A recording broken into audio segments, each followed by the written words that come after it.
It's no secret that lots of people in the transgender community love cosplay. The simple act of dressing like a character you like, going to a convention maybe, and socializing with other people that are also dressed as a random character. So, how did a hobby that essentially boils down to seeing Sephiroth order at McDonald's next to the convention center have anything to do with our transition experience? Well, lovely audience, this video will investigate the link between cosplay community and the transgender community, and how both have intersect in wonderful ways that have allowed people to blossom and feel confident in their transition journey. Let's get the obvious part out of the way. Inherently, dressing like the gender that you identify as is inherently appealing. For trans girls, dressing like a cute anime girl, and for trans guys, dressing as a cool anime boy is inherently appealing.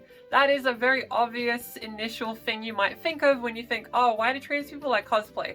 Obviously, wearing the pretty or cool outfits are just inherently an appealing activity. Over the years, anime conventions have become a bit of a safe space for the queer community. You can meet like-minded people that engage in the hobbies you like, but also meet other people that can relate to your own trans experience.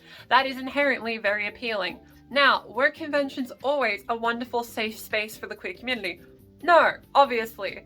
If you were to look back in time, conventions weren't always the affirming safe space they are today.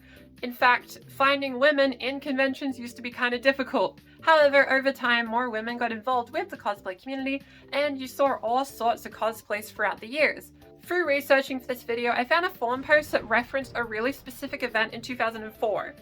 In a 2004 American Anime Convention, once this guy decided to dress like Faye from Cowboy Bebop. Unfortunately for him, he did kind of get kicked out of the convention, but he got unbanned later. However, the memes and social discussion centered around this ban ended up actually bringing people together and, in turn, making crossplay more normalized. In fact, it became a fun little thing people did. You might be thinking that's a huge win for gender nonconformity, but you might also be wondering, YouTuber dressed like Mizuki from Project Sekai Colorful Stage featuring Hatsune Miku, what does that have to do with the transgender community? Picture this scenario, lovely audience. Imagine someone that's a closeted trans person and they get invited to a fun little anime convention. They realize that other people dress differently than the gender that they live as, right? So thus, an idea forms in the mind. What if I were to dress in a cosplay different than my own gender? This will totally not awaken any thoughts whatsoever. The next day. A lot of thoughts were awakened. Suddenly, there was a frequent space, an event you could go to every year, where you could do this again and again as much as you wanted, and it didn't matter. This social space was a huge deal for a lot of trans people that weren't able to express themselves yet. Just think of the escapism, right? You get to go to a fun little convention, and you can dress as your favorite character. When you put on that cosplay, the pronouns thrown at you will likely be the character that you're cosplaying as. This is pure escapism. And it's beautiful. Imagine a trans guy that's not able to wear guys' clothes because of judgment of others, but on the weekend he can go out with his friends, dress as a guy from an anime, and be a guy for that day, you know what I mean? Just imagine a closeted trans guy for a second that's not able to wear guys' clothes ever, really, but he's invited to an anime convention with his friends, and he's like, oh, I'll just cosplay as a random guy from an anime, and then for that day, he just gets to be a guy. It's like a nice little break from not being able to be yourself. As a result, cosplay has become not just escapism, but an outlet to be able to express and experiment with gender in a way that's not that judgmental. There's also a self-expression aspect to it. Let's say there's a character in a show, a game, a book that made your egg crack, right? Dressing as that character is extremely euphoric.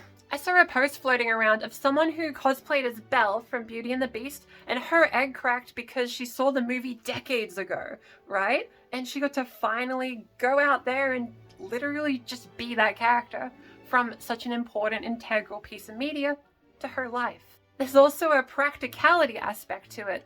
Cosplays are pretty easy to get in large sizing nowadays, unlike a lot of regular clothes, right? For example, this outfit that I'm wearing right now, this has a skirt down here, and it's a really cute skirt. I could just wear that as a regular skirt, right? Getting a skirt that fits this nice is really hard, actually. This is the best fitting skirt I think I've bought in a while. Cosplaying in general also gives you a kind of plausible deniability of why you're buying gender-affirming stuff, right? For a lot of trans men, for example, if you just say, oh, the binder, that's for cosplay. You know, there's the deniability, and then bam, you have a binder, right? You can just keep using that, right? Also, trans guys, please bind safely. Oh, this skirt, it's for a cosplay. That wig, oh, it's for a cosplay. Oh, the long hair wig, no, he just has really long hair. It's for a cosplay. Don't worry about it. Another important aspect is the community aspect, right? Last year, I dressed up as Bridget from Guilty Gear Strive, which you might know as a character that is canonically transgender. As I walked around the show floor and looked at all the fun things while wearing the Bridget cosplay, I noticed something really quickly. A lot of people were really excited to see a trans character. So much so that people would yell, "Oh my god, Bridget! Trans rights! Oh my god, Bridget! Trans rights! My trans queen!" That kind of stuff, right? It became super common and I was really surprised by it in a good way. It was really nice to be able to walk around and a bunch of people were so enthusiastic about seeing a queer character walk around. You know what I mean? It's also just a really nice space to make like-minded friends. People that like the things you like but also relate to your trans experience. The first time young trans people would likely see another trans person might be at a convention they go to on the weekend when they don't have school, right? That makes it a huge deal for the younger trans community in particular. At conventions, it's really easy to find LGBT-related information via panels, stalls, mental health resources, all sorts of things, right?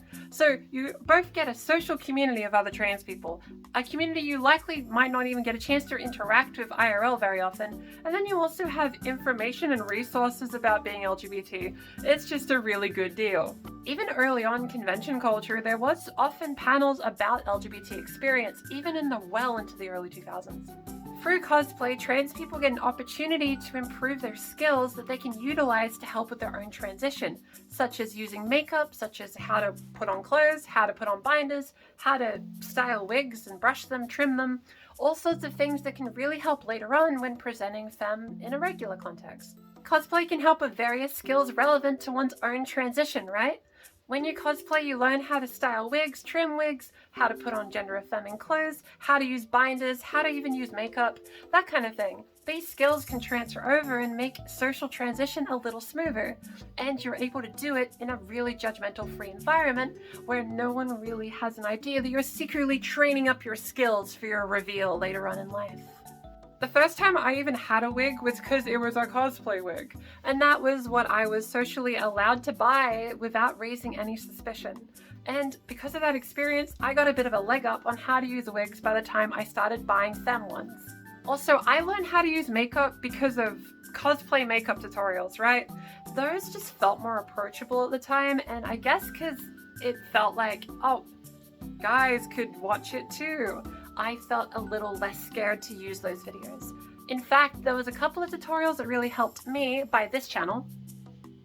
People may not know, but back in the early 2010s, you used to be able to private message YouTubers directly from the YouTube website, and I did that for this YouTuber. I asked a simple question long ago, and the answer was so simple, yet it really helped and meant a lot to my transition. You see, I simply said, hey, are boys allowed to watch these makeup tutorials? I want to cosplay as a girl. And she simply replied, yeah, that's super cool. You should do that. Anyone can use makeup. It's for anyone. That simple word of encouragement was a really big deal with me even getting to try makeup, and that led to me blossoming into being who I am today. I don't know how active she is these days, but I really want to thank Shay the Gay for being a huge part of making me feel comfy to be myself early on into my teenage years. It really meant a lot. If Shay the Gay is somehow watching, thank you so much. Oh my god. I felt really insecure about wanting to do this back then, and that little YouTube DM meant everything. Thank you so much. Before wrapping up this video, I'd like to highlight some moments of my own journey of trying to present how I want to present for cosplay. Now, a lot of my earlier cosplays, I actually didn't wear like girly cosplay. That's because I felt a bit afraid. However, learning to use wigs through these mask cosplays actually played a really pivotal role in me feeling more confident in myself. Up first, we have a Rin cosplay, and I admit I think I cosplayed this character because I liked how girls looked when they cosplayed Rin.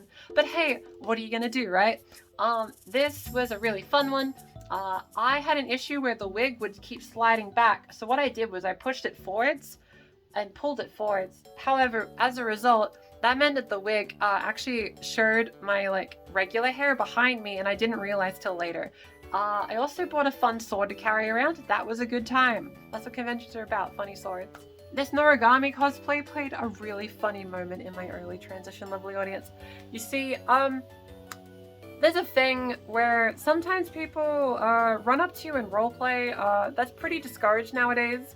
However, at a convention, I was dressed as Yato from Noragami. Someone kind of ran up to me and started praying to me, because the character is a god. I won't lie, that made me really uncomfortable. Dysphoric even. And I admit, that moment was one of my last conventions until I transitioned. However, when I got back into it, I remembered why I liked it so much. Not people praying to you, that was a negative moment. Another fun note, there was a time when I was wearing the Rin cosplay from Our No Exorcist, and someone actually handed me like a cookie. And I held the cookie, and I said thank you, and she fangirled and then ran away. It must have had maximum riz, who knows? If it weren't for getting into cosplay and in turn getting into wigs, makeup, that kind of thing, my early transition photos would have looked a lot worse. I would not have known how to use any of this stuff. Those wig photos mean everything to me. Side tangent aside, I hope this video demonstrated why there's so much overlap between cosplay community and the transgender community. I think many convention experiences have really positively shaped my own confidence to be myself, and it has for many others too in the transgender community.